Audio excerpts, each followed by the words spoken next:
பண்டிகைகள் கொண்டாடுவார்கள். அதற்கு என்ன காரணம் உனக்கு தெரியுமா? தெரியுமே. பண்டிகை என்றால் பாடசாலை விடுமுறை விடுவார்கள், புதிய ஆடை திருவார்கள், இனிப்பு திருவார்கள், சில நேரம் பணம் கூடு திருவார்கள். அதுவல்ல, நமது பண்டிகைகள் ஒவ்வொரு காரணத்துக்காக கொண்டாடுவார்கள். அதில் தீபாவளி அதிகமான மக்கள் கொண்டாடுகின்ற ஒரு விழா.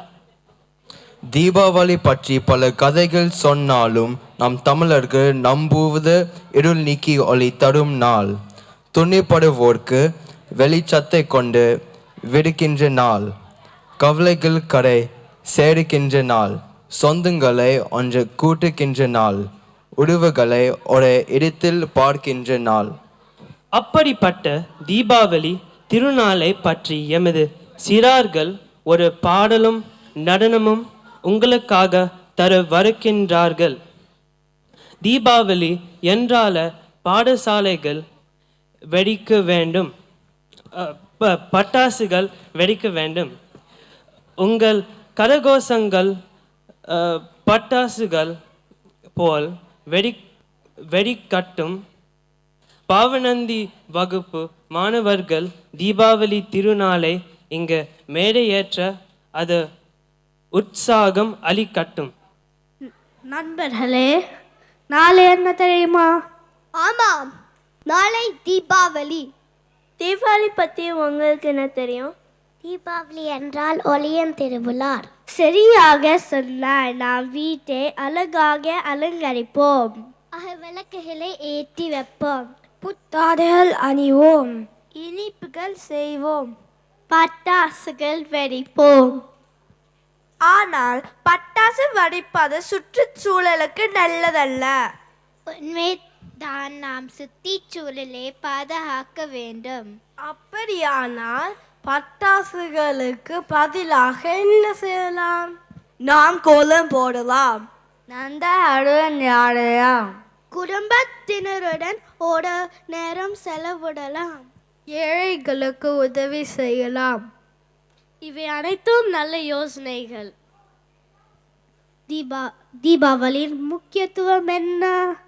தீபாவளி நல்லது கெட்டது மீது வெற்றி பெறுவதை குறிக்கிறது. இது இருள் மீது ஒளியின் வெற்றியை குறிக்கிறது. அதனால் நாம் விளக்குகளை ஏற்றி வைப்போம். கூடி கொண்டாடும் தீபாவளி குடும்ப உறவுகளையும் நட்பையும் வலுப்படுத்தும்.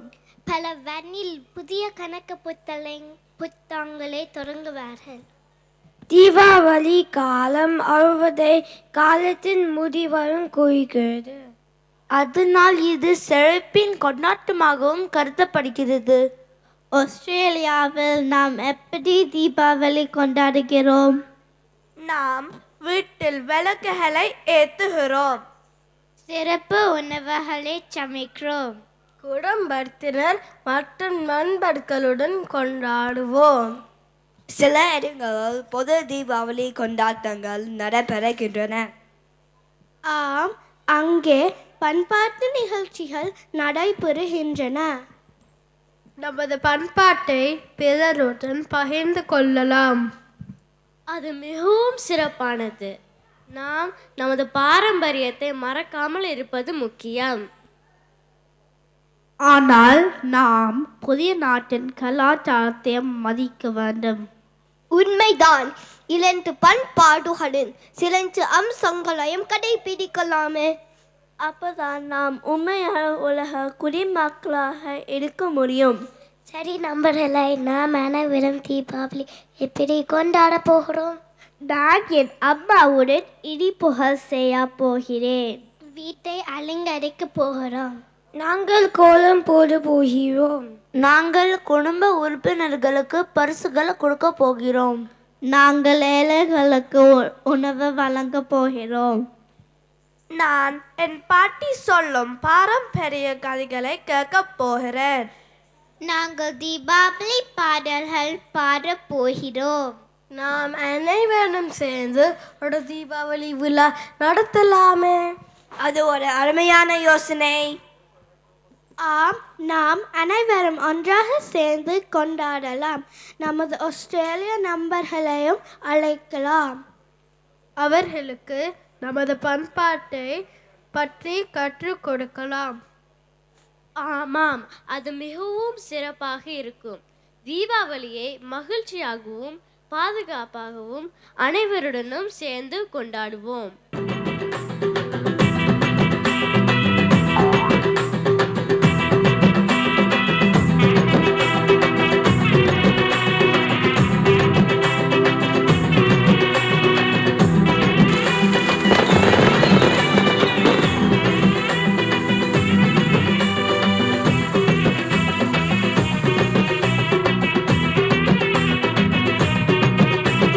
தீபாவளி தீபாவளி தீபாவளி தீபாவளி வந்தது பார் நல்ல தீபாவளி, வாழ்வில் வளமை சேர்க்கும் இந்த தீபாவளி, ஆனந்தம் பொங்கும் தீபாவளி, எல்லா இன்பமும் சேர்க்கும் தீபாவளி, புத்தம் புது நாளை வரவேற்க கிழக்கு தோன்றும் புதிய ஒளி, இல்லந்தோறும் மகிழ்ச்சி தந்திடும் இனிய பண்டிகையாம் தீபாவளி.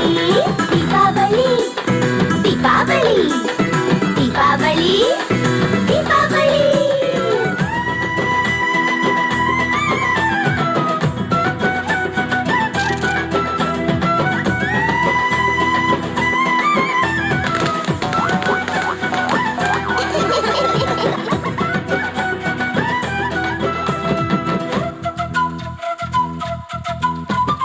புத்தம் புது ஆடைகள் அணிந்திடலாம், பட்டாசு வெடித்து மகிழ்ந்திடலாம், விளங்கும் விளக்குகள் ஏற்றிடலாம், நலம் தரும் மொழியை வணங்கிடலாம், பலவித இனிப்புகள் உண்ணும் முன்னே நல்ல தீபாவளி லேகியம் ஒன்றிடலாம், மத்தாப்பு விட்டு பார்த்திடலாம், அதை கையில் பிடித்து மகிழ்ந்திடலாம், புஸ்வானம் ஏற்றி பார்த்திடலாம், அந்த பூவை கண்டு ரசித்திடலாம், அசைந்தாடும் மனம் பூகோளமா,